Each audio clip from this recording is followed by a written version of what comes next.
My whole philosophy is about doing, not talking. Ma philosophie est de faire, pas de parler. Une parole de l'ex-première ministre du Royaume-Uni, Theresa May. Il ne s'agit donc pas de parler, mais d'agir. Hello tout le monde, bienvenue dans votre émission La Boussole, l'émission qui revient sur les parcours atypiques et pertinents afin de vous inspirer sur vos choix professionnels et personnels. On se retrouve juste après le teaser.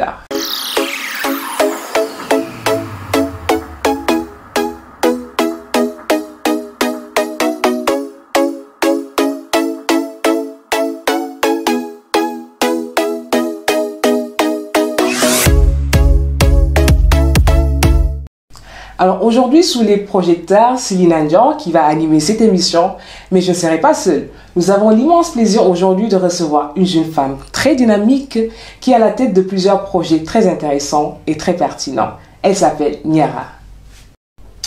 Alors bonjour Niara. Bonjour. Tu vas bien, j'espère? Oui, ça va et toi? Oui, je vais très bien. En tout cas, c'est un immense plaisir de te recevoir aujourd'hui dans l'émission La Boussole. Ça nous a fait vraiment plaisir de t'avoir aujourd'hui. Plaisir partagé. Merci à vous, franchement, pour l'invitation. Ça me touche. Merci beaucoup. Alors ici, dans l'émission, on a coutume de laisser le soin à l'invité de se présenter. D'accord. Du coup, on va laisser Niara se présenter en quelques mots. D'accord. Alors, bonjour à tous et à toutes. Moi, je m'appelle Niara. Donc, je suis productrice et animatrice de la chaîne de télévision digitale Naledisso. Je suis également vidéaste et à l'époque où il n'y avait pas le Covid, j'étais animatrice d'événements. D'accord, super. Alors, on a vu vidéaste, animatrice, on a vu que vous êtes à la tête d'une télévision digitale. C'est ça. On va y revenir, mais un focus sur le parcours scolaire de Niara. Niara a fait quoi comme études? Alors bon, j'ai eu un cursus scolaire assez classique, on va dire. Donc j'ai obtenu un bac SCG, option marketing. À la suite de ça, j'ai fait un BTS NRC, donc négociation, relations clients. Ensuite, j'ai poursuivi mes études en faisant une licence administration et gestion des entreprises, avec comme option commerce électronique et tout ce qui touchait le digital. Et j'ai terminé mes études par un master du coup dans le digital. D'accord, excellent. Voilà. En tout cas, bravo. Merci. Et pourquoi le digital? Pourquoi avoir choisi cette option? On va dire que c'était ce qui était plus ou moins à la mode. Voilà, tout commençait à être dématérialisé, pardon. Voilà, il y avait de plus en plus de Internet, les réseaux sociaux. Voilà, c'était, on va dire que ça commençait à devenir notre quotidien. C'est ça. Et tout business aussi commençait à se développer avec le digital, voilà, le e-commerce, les sites internet. Chaque entreprise devait plus ou moins avoir un pôle digital, si je puis dire. C'est sûr. Et du coup, je me suis dit, voilà, j'aimais bien le marketing, j'aimais bien la communication.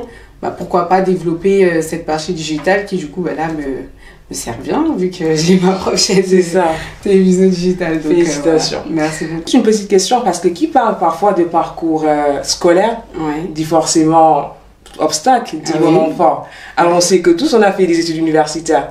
Mais pour Niara, quels ont été les grands obstacles, en fait? On va dire que j'étais mon propre frein dans le sens où j'avais pas trop confiance en moi, je savais pas trop quelles études je voulais suivre, on m'aidait pas forcément non plus. D'accord. Par exemple, là je t'ai dit tout mon parcours, mais après mon BTS par exemple, j'ai pris malgré moi une année sabbatique parce que j'avais pas trouvé de licence. Tous mes dossiers étaient refusés pour être très clair. Et je me suis retrouvée du jour au lendemain comme ça. Voilà, donc sans école, sans rien. Excuse-moi de te couper, il n'y avait pas quelqu'un où il n'y avait pas une cellule à l'université, quelqu'un en tout cas qui était derrière toi, en fait, t'orienter. Ce qui a été mon erreur, c'était de me dire je vais voir ça après. Je me concentre sur les épreuves du BTS parce que c'était plus ou moins en même temps les épreuves et les inscriptions. Je me suis dit mais imagine j'ai pas mon BTS, imagine ceci, imagine cela. Donc j'ai repoussé un peu trop l'échéance de mes inscriptions et quand je l'ai fait, en fait c'était quasiment trop tard. Après ça n'a pas non plus été une année catastrophique parce que j'en ai profité pour terminer de passer mon permis de conduire parce qu'avec les études, le BTS, je faisais du 9h, 18h, 8h, 18h, donc j'avais pas forcément le temps. Tu sais, quand tu quittes l'école, t'es fatigué, tu dois aller faire une série de codes ou 2 heures de conduite, t'es fatigué, tu fais n'importe quoi. Donc ça a été quand même une année où j'ai pu finaliser mon permis de conduire, mais ça m'a permis aussi de me poser les bonnes questions et justement savoir mais qu'est-ce que je voulais faire. Là j'ai eu ça, qu'est-ce que je fais? Et c'est là où je me suis renseignée et j'ai vu que le digital, il y avait beaucoup de licences, de masters dessus. Je me suis dit pourquoi pas. D'accord. Alors, tu m'as parlé de manque de confiance en soi et surtout de procrastination, si j'ai bien compris. C'était malgré moi, on va dire. Toi. Du coup, qu'est-ce qui t'a permis justement à mettre des réglages sur ça? Est-ce que maintenant, la Niara qu'on a devant nous est confiante et voilà. Largement. Alors, qu'est-ce qui t'a aidé dans c'est un travail personnel ou tu as regardé un peu de gauche à droite? On va dire que j'ai fait une rencontre. On va dire j'ai rencontré une amie qui... on a 6 ans d'écart à peu près, donc à l'époque j'avais 19 ans, elle en avait 25. Elle s'appelle Nike, donc je lui passe le coucou. Et en fait, on travaillait en intérim toutes les deux. Et en fait, quand elle m'a vue, elle s'est vue, elle, à l'époque. Parce qu'elle, justement, elle avait arrêté après le BTS. Et moi, en fait, on va dire, elle avait l'impression que c'était un remake. Et en fait, elle me disait, mais non, en fait, Niara, tu peux pas, t'as 19 ans, t'es jeune, tu peux pas te retrouver en intérim, entre guillemets, à cet âge-là, alors que tu peux très bien poursuivre tes études, que t'as quand même eu un bac+2. En gros, elle m'a motivée, elle m'a aidée, elle m'a poussée à me poser les bonnes questions, à savoir ce que je voulais faire, etc. Et c'est pour ça que même mon master, je lui dois, en fait, parce que je pense que si elle ne m'avait pas aidée, j'aurais peut-être fait des études, hein, mais je sais pas si ça aurait été de la même façon. Voilà, parce qu'après mes parents aussi m'ont poussé, mais c'est justement, je voulais venir aux parents. Quelle a été leur réaction? C'est pas pareil parce que les parents africains, ils nous encouragent à leur manière, on va dire ça. Voilà, ils nous encouragent à leur manière. Et des fois c'est bon, des fois c'est pas bon. Donc après, moi j'ai quand même pris ça bien, mais on va dire vraiment l'élément déclencheur, c'était ma rencontre avec justement avec Nike. Et je pense que si elle avait pas été là, je sais pas trop quelle étude j'aurais fait, mais en tout cas merci à elle. On voit clairement que l'homme est le remède de l'homme finalement. C'est ça, exactement. Alors on a parlé d'obstacles, on va venir vers les moments roses. Il y a eu des moments glorieux, on va dire entre guillemets. Quels ont été les moments dont Niara a été fière carrément? Déjà, je pense que le tout premier moment, c'est quand j'ai eu mon bac. Parce que ça, je vais la raconter. Peut-être que ma mère, elle le verra, mais la veille, elle est tombée malade. Par quoi? Parce qu'elle était contente? Elle était trop stressée. Elle était plus stressée que moi. Oui, c'est ça, les femmes. En sachant que moi, j'avais pas trop réussi mon bac de français. Donc, j'ai pas eu beaucoup de points d'avance. Et pour elle, voilà, elle pas avoir son bac, blablabla. Et du coup, elle était trop stressée. C'est-à-dire que plus l'échéance des résultats approchait, plus la fièvre, ça a augmenté.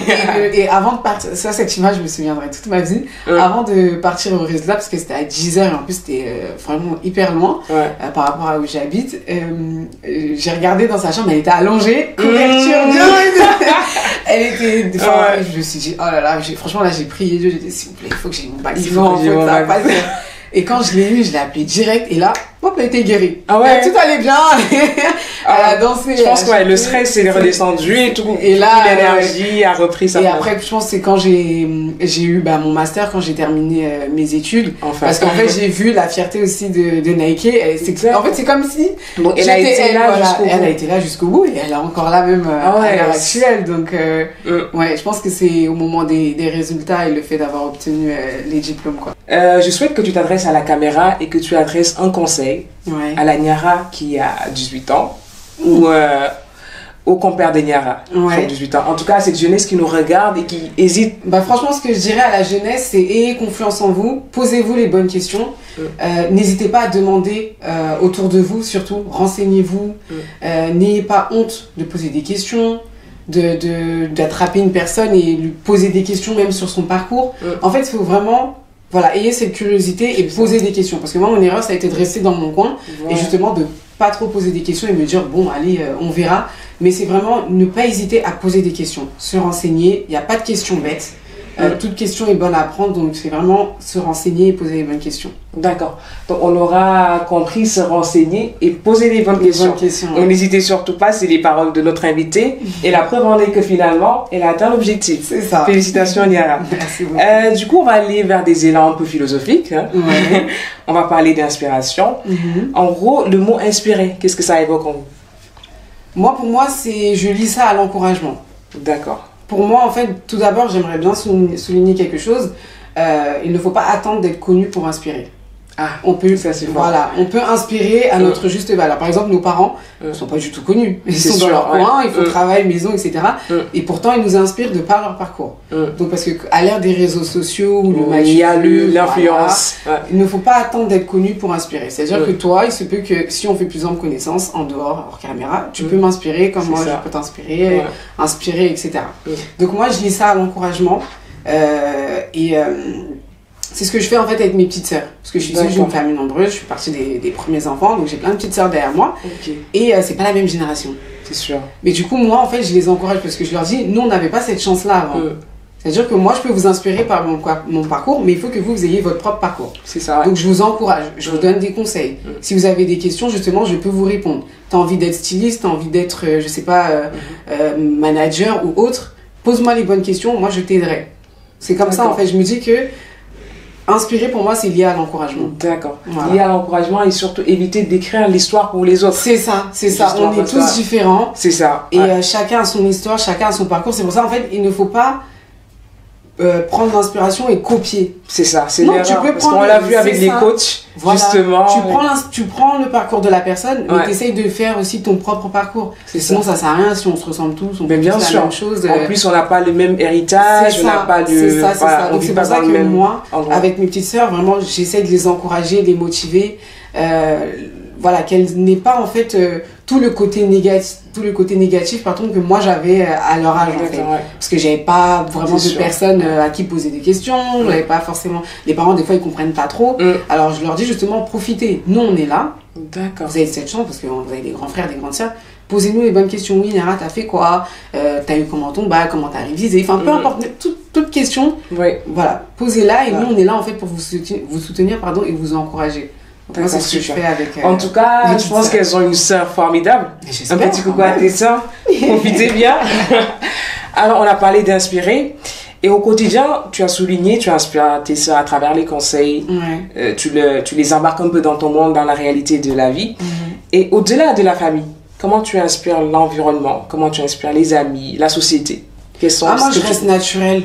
Franchement, je reste naturelle. Je sais pas de jouer un rôle ou autre. C'est-à-dire que je vais pas me gêner de dire les choses, mais de la bonne manière, hein, sans être méchante ou pour piquer, etc. Parce qu'il y a des gens comme ça. Mais voilà, c'est-à-dire que si je peux aider, tu m'appelles, je suis là. Si tu as des questions, si je peux t'aider sur quoi que ce soit, moi je me rends disponible pour tout le monde.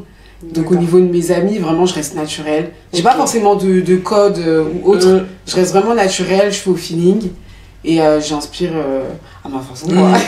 Elle inspire à sa façon, on l'a compris. Alors Niara, on a parlé d'inspiration, on va parler maintenant de causes. Moi, tout ce qui touche déjà la femme, ce sont des causes qui me tiennent à cœur, les enfants aussi. Et j'essaye d'aider à mon échelle, mais c'est vrai que je ne mets pas forcément d'action concrète. Après, c'est ce que j'aimerais faire plus ou moins avec Naledi So aussi, c'est-à-dire ouvrir une entité qui sera en partenariat avec des associations et pouvoir justement mener des actions pour ces associations-là, les aider, les soutenir. Donc voilà. Donc c'est dans la spontanéité, on va dire. C'est ça. Alors, tu as parlé de Naledi So. Oui. C'est bien. On va en arriver.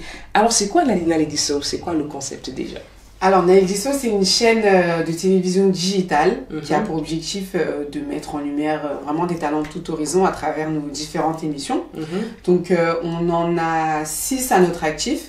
Bon, on en avait 7, mais c'était lié à l'événementiel, mais là on va balayer ça avec le Covid. Mais on a notre émission Interview, justement qui met en lumière des talents vraiment de tout horizon, des entrepreneurs, des artistes et même des associations. Donc ça soit en échange ou en découverte. On a ensuite une émission tournée sur le lifestyle avec des revues, un peu de cuisine, du sport, oui, ça j'ai vu Niara. Voilà. Tu m'as vu souffrir. J'ai vu Niara faire les pompes et tout, j'ai dit Donc voilà, c'est une émission un peu lifestyle. On a ensuite une émission qui se nomme Une découverte, un produit et qui a pour objectif là de mettre en lumière les produits des jeunes entrepreneurs. On a ensuite une émission témoignage où on recueille les témoignages de personnes sur des sujets plus ou moins sensibles comme l'harcèlement, l'inceste, le cancer du sein, etc.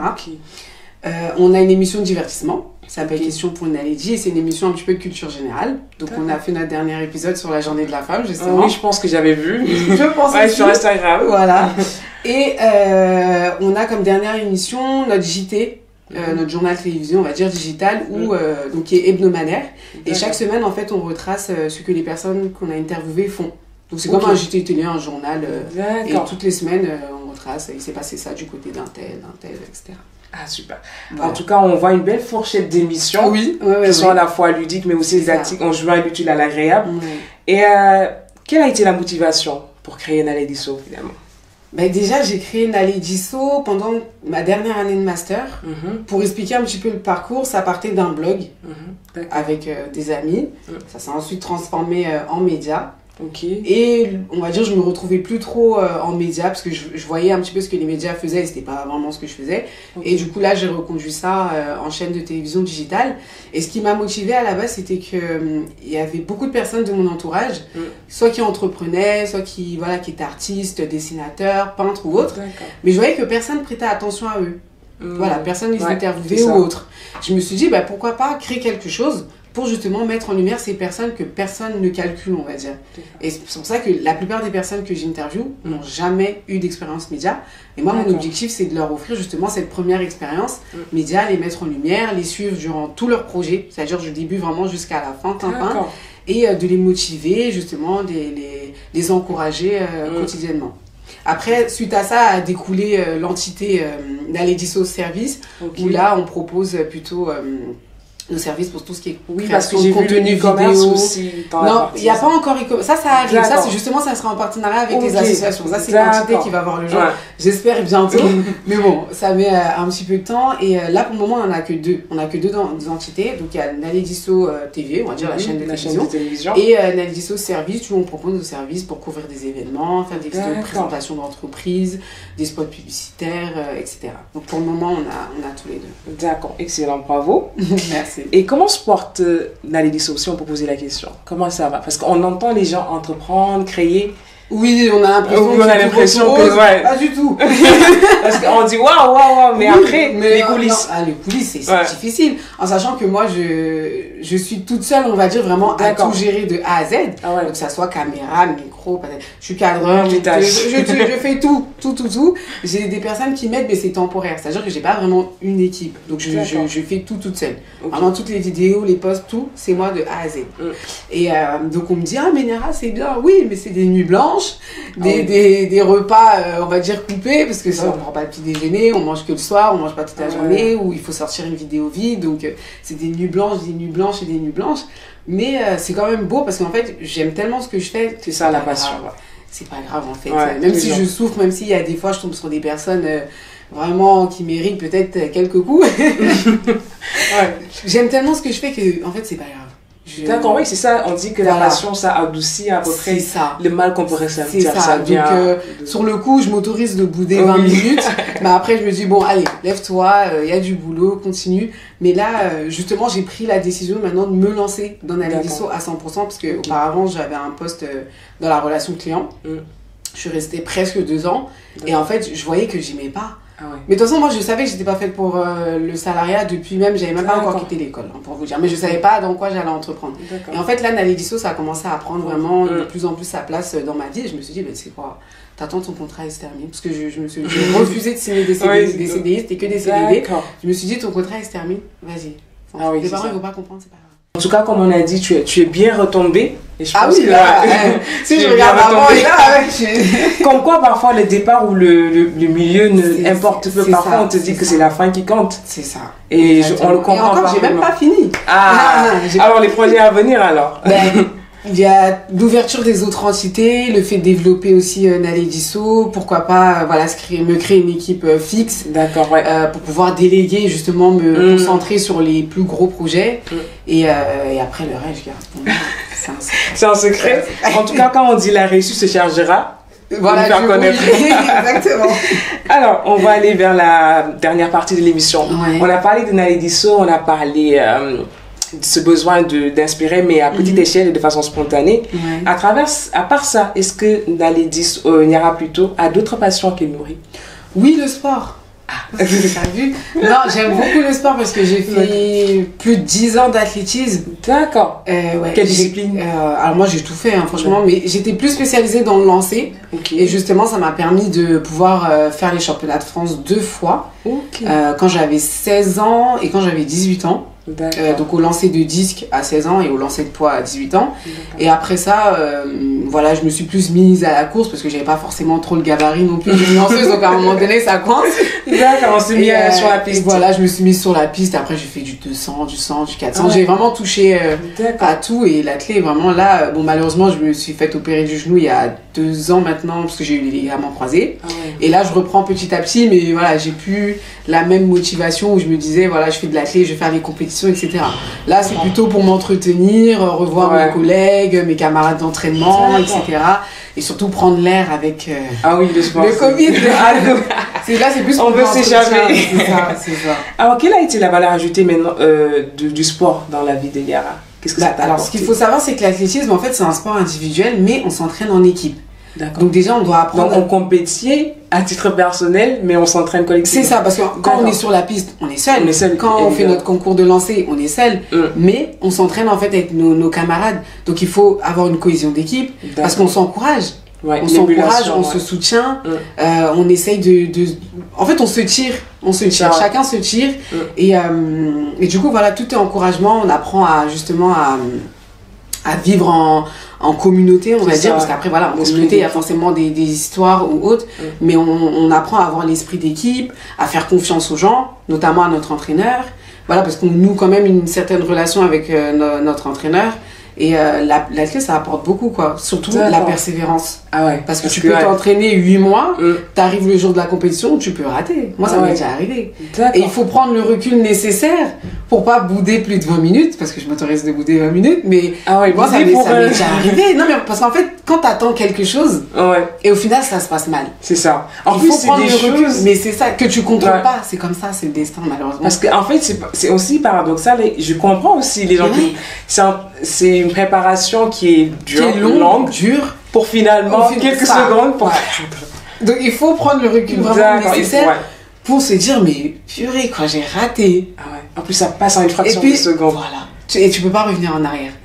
Il s'est passé. On commence pas. C'est là où tu apprends à te connaître, à savoir tes limites, tes forces, tes faiblesses, savoir justement ce que tu peux encaisser. Et aussi faire le nécessaire parce que même si tu boudes, c'est passé, c'est fini. Il faut se relever et passer à autre chose. Et souvent, l'athlétisme, tu dis c'est l'année prochaine. Mais est-ce que tu seras là l'année prochaine? C'est ça. Donc, t'as une prise de conscience quand même. Et c'est pour ça, tout ce qui est concentration aussi, ça joue beaucoup. Et l'athlète, moi, ça fait partie de toute ma vie.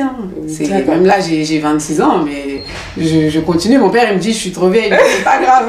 Non, on a même Serena Williams, mais non, on voit. Voilà, il n'y a pas d'âge. Il n'y a plus d'âge. Nous, les femmes, on aime trop nous dire qu'à un certain moment. Non, le corps, c'est l'entretien et surtout, c'est, comment on appelle, c'est le training, si je peux dire. C'est l'exercice en exactement.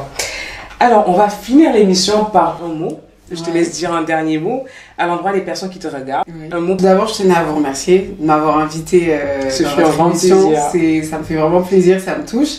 Ensuite, ce que je dirais, c'est une phrase d'une Naledi que j'ai interviewée, qui se nomme Cassandra, donc je lui passe un petit coucou. En fait, elle a dit une phrase, franchement, je pense que tant que je pourrais la répéter, je vais la répéter. C'est « Soyez le pilier de votre vie et arrêtez d'être le pilier de la vie des autres ». Soyez un petit peu égoïste, mais pas trop en même temps. Pensez toujours à vous, et après les autres. Parce que souvent, on a tendance à se laisser aller ou se laisser au détriment des autres. Mais soyez votre objectif, soyez... en fait, pensez à vous. Voilà, pensez à vous. Et encore une fois, pour la jeunesse, posez les questions, n'hésitez pas, renseignez-vous, n'ayez pas honte.